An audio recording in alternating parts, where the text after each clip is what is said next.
अल्हम्दुलिल्लाहि रब्बिल आलमीन वस्सलातु वस्सलामु अला अशरफिल अंबियाइ वल मुरसलीन वल आक़िबतु लिल मुत्तक़ीन। अल्लाहुम्मा सल्लि अला सय्यिदिना व मौलाना मुहम्मद व अला आलि सय्यिदिना व मौलाना मुहम्मद व बारिक वसल्लम। अल्लाह रब्बुल इज़्ज़त की हम्द व सना करीम आका अलैहिस्सलातु वस्सलाम पर दुरूद व सलाम और उसके बाद मुअज़्ज़ज़ मोहतरम ऑनरेबल ख़वातीन व हज़रात, अस्सलामु अलैकुम व रहमतुल्लाहि व बरकातुहू। आज हमारा जुज़ नंबर 9 है। जुज़ number 9 of Quran. The name of this juz Qal al-Mala. Basically here is the story of Hazrat Shuaib alayhi salam. Hazrat Shuaib alayhi salam की सारी स्टोरी जो जुज़ नंबर 8 में शुरू हुई और अभी जारी है। तो जो मुतकब्बिर बड़े और जो वडेरे थे उस कौम के, हज़रत शुआइब अलैहिस्सलाम की कौम के, तो उन्होंने आकर कुछ बातें की और नाफरमानी की और बातें की और वहाँ से यहाँ से इस पारे का आगाज़ होता है। क़ाल अल-मलाउ अल्लज़ीना इस्तकबरू मिन क़ौमिही, उनके कौम के, हज़रत शुआइब अलैहिस्सलाम की कौम के जो वडेरे थे उन्होंने आकर के जो तकब्बुर के साथ जो बातें आकर की थी, तो यही है क़ाल अल-मलाउ अल्लज़ीना, they said, the arrogant said to शुआइब अलैहिस्सलाम। तो यहाँ से इसका आगाज़ हो रहा है हज़रत शुआइब अलैहिस्सलाम की स्टोरी, मुकम्मल स्टोरी ऑफ प्रॉफिट शुआइब अलैहिस्सलाम। और उसके बाद हज़रत मूसा अलैहिस्सलाम की मुकम्मल स्टोरी, जैसे आप फ़िरौन के दरबार में पहुँचे और वहाँ जाकर कैसे तबलीग फरमाई और फिर फ़िरौन ने कैसे जादूगरों को बुलाया, जादूगरों को बुलाकर कहा कि ये कोई बहुत बड़ा जादूगर है, क्या आप इसका मुकाबला कर सकते हैं? तो उन्होंने कहा वाई नॉट, हम बिल्कुल करेंगे। तो जब उन्होंने कहा तो वो सारी इसमें बात जो अल्लाह रब्बुल इज़्ज़त ने बयान फरमाई है कि जब मुकाबला होने लगा तो उन जादूगरों ने कुछ रस्सियाँ, रॉप्स, उन्होंने फेंकी और हज़रत मूसा अलैहिस्सलाम ने अपना जो आसा था, डंडा, स्टिक, उससे आप बहुत काम लेते थे, वही स्टिक। ये क्वेश्चन भी बनता है बच्चों के लिए। This is a question for kids. The आसा, द स्टिक। हजरत मूसा अलैहिस्सलाम, जो prophet Moses, he used to do as a torch, as a stick, as a big snake. तो वही जो स्टिक थी वही आपने फेंकी, वो डंडा आपने आसा फेंका, वो एक बड़ा सांप अजदा बन गया। और जब वो बड़ा सांप बन गया वो सारी रस्सियों को उसने खा लिया, निगल गया। The big snake ate the all snakes. जब वो सारे के सारे खा गया तो उन जादूगरों ने कहा कि वाकई ये जो है बंदा ये जादूगर नहीं है, ये कोई और है। तो उस वक्त मूसा अलैहिस्सलाम ने फरमाया कि हाँ, मैं जादूगर नहीं हूँ, मैं अल्लाह का नबी हूँ। तो वो जो जादूगर थे बाकी फिरौन के बुलाए हुए, तो वो सारे के सारे कहते हैं आमन्ना, हम सब ईमान वाले हैं, बिरब्बि मूसा व हारून, उस रब पर ईमान रखते हैं जो मूसा अलैहिस्सलाम का रब है। तो इसका बयान। और फिर उस वक्त जो फिरौन था उसने बहुत बड़ा जुल्म किया। जुल्म ये किया कि उन जादूगरों के हाथ पांव, आर्म्स एंड लेग्स, ये कटवा दी।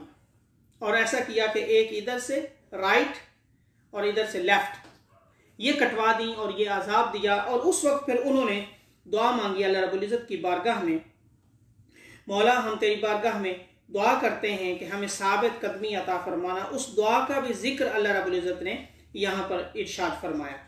उन्होंने ये अल्फाज कहे क़ालू आमन्ना बिरब्बिल आलमीन रब्बि मूसा व हारून। तो वर्स नंबर 121 एंड 122 इसमें जिक्र है।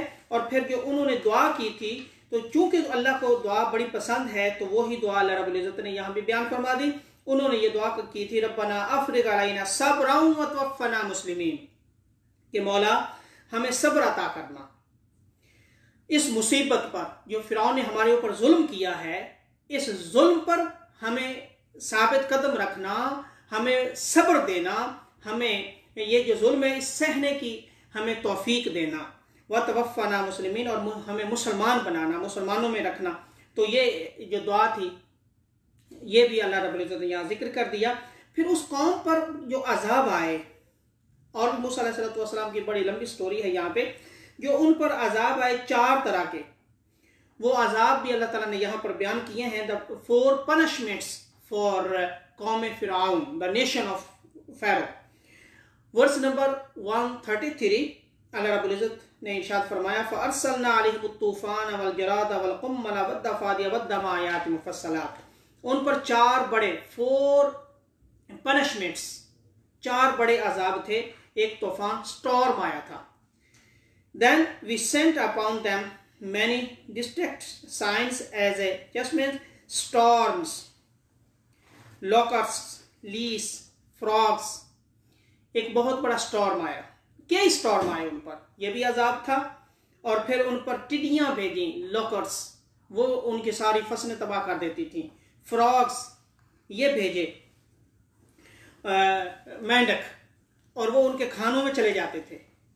और जो जितना भी उनके पास पानी था दरियाए नाइल, वो सारा का सारा खून में बदल जाया करता था। ये भी उनके लिए अजाब था। तो इस तरह के अजाब उन पर आए थे, तो वो भी अल्लाह रब्बुल इज़्ज़त ने यहाँ पर बयान फरमाए। और फिर इसके बाद हज़रत मूसा अलैहिस्सलाम से जब अल्लाह ताला ने वादा लिया कि 30 रातों का, 1 महीने का जो है वो एतिकाफ करें, तो वो एतिकाफ 30 दिनों का था, 1 महीने का। तो फिर उसको 10 दिन के साथ इजाफा कर दिया गया, 40 रातों का एतिकाफ किया मूसा अलैहिस्सलाम ने। वअदना मूसा 30 लैलतन वअतममनाहा बिअश्रिन फतम्म मिक़दारु रब्बी 40 लैला। तो 40 रातों के बाद जब आप वापस आए, तो वैसे हारून अलैहिस्सलाम, मूसा अलैहिस्सलाम was a prophet and messenger. हारून अलैहिस्सलाम वाज ओनली प्रॉफिट। भाई थे, बड़े भाई थे, लेकिन वो सिर्फ नबी थे। तो मूसा अलैहिस्सलाम ये रसूल भी थे, नबी भी थे, यानी आपकी नई शरीयत थी। जो नई शरीयत लेकर आता है वो रसूल होता है, जो पहली शरीयत पर तबलीग करता है वो सिर्फ नबी होता है। तो हारून अलैहिस्सलाम को आप कह कर गए कि मेरे बाद आपके जिम्मे है सारी ये तबलीग करना और कौम का ख्याल रखना। तो जब अल्लाह रब्बुल इज़्ज़त की मुलाकात के लिए हज़रत मूसा अलैहिस्सलाम जाते हैं, वर्स नंबर 143, और यहाँ पर कोहे तूर पर, वहाँ पर आप तशरीफ़ ले गए और अल्लाह रब्बुल इज़्ज़त की बारगाह में अर्ज़ की, क़ाल रब्बी अरिनी अंज़ुर इलैक, मौला तेरी आवाज़ तो बहुत सुनी है, आज मैं तुझे देखना भी चाहता हूँ, दिल करता है कि मैं तुझे तेरी ज़ियारत भी करूँ। क़ाल लन तरानी वलाकिन इंज़ुर इलल जबल फ़निस्तक़र्र मकानहु फ़सौफ़ तरानी। तो अल्लाह रब्बुल इज़्ज़त ने फरमाया कि तू नहीं ज़ियारत कर सकता, तेरे पास इतनी ताकत नहीं है, तेरे पास इतनी जुर्रत नहीं है, ताकत नहीं है कि तू मेरी ज़ियारत कर सके। हाँ, वो सामने वाला जो पहाड़ है उस पर अपनी निगाह डाल, मैं अपनी तजल्ली उस पर उसका प्रभाव करूंगा, अगर तू बर्दाश्त कर गया तो फिर अगली बात करेंगे। तो मूसा अलैहिस्सलाम ने जब देखा कोहे तूर पर, उस पर अल्लाह रब्बुल इज़्ज़त की तजल्ली और रोशनी और नूर था, तो मूसा अलैहिस्सलाम उसको बर्दाश्त न कर सके और ज़मीन पर गिर गए और बेहोशी का आलम था। जब होश में आए तो फिर उस वक्त मूसा अलैहिस्सलाम कहते हैं, फलम्मा अफ़ाक़ क़ाल सुब्हानक तुब्तु इलैका व अना अव्वलुल मोमिनीन, मैं तौबा करता हूँ। अब इस तौबा का मतलब क्या है कि अपनी ख्वाहिशात से भी तौबा करता हूँ, जो मैंने तेरी बारगाह में ये ख्वाहिश का इज़हार किया था कि मैं देखना चाहता हूँ, इस ख्वाहिश से भी अब मैं तौबा करता हूँ, नेक्स्ट टाइम मैं ऐसा नहीं करूँगा और मैं पहला ईमान वाला हूँ। तो पहले ईमान वालों में से मैं भी हूँ। तो फिर उसके बाद अल्लाह रब्बुल इज़्ज़त ने आपको तौरात अता की और वो तौरात लेकर आए और फिर अपनी कौम के पास वो तख्तियों पर, टेबलेट्स पर थी, वो तौरात लेकर आए। और फिर जब अपनी कौम के पास आए, पहुंचे, तो क्या देखते हैं, कौम तो सारी की सारी जनाब वो एक बछड़े, ये बुल होता है, उसकी पूजा को लगी हुई थी। तो आपने अपने भाई से पूछा कि मैंने तुझे कहा था कि तूने इनका ख्याल रखना और हिदायत देना और अल्लाह की तरफ बुलाते रहना और इनको गाइडेंस देते रहना, तो ये क्या हुआ? तो हारून साहब कहते हैं, हारून अलैहिस्सलाम, कि मुझे तो अपनी जान का खौफ हो गया था, ये तो मुझे मारने पर आ गए थे कि हमें अपनी मर्जी करनी है, हमने कोई बात नहीं माननी। तो इसलिए ये इन्होंने अपनी मर्जी की है, मैं तो अपनी जान बचा के बड़ी मुश्किल से आया हूँ।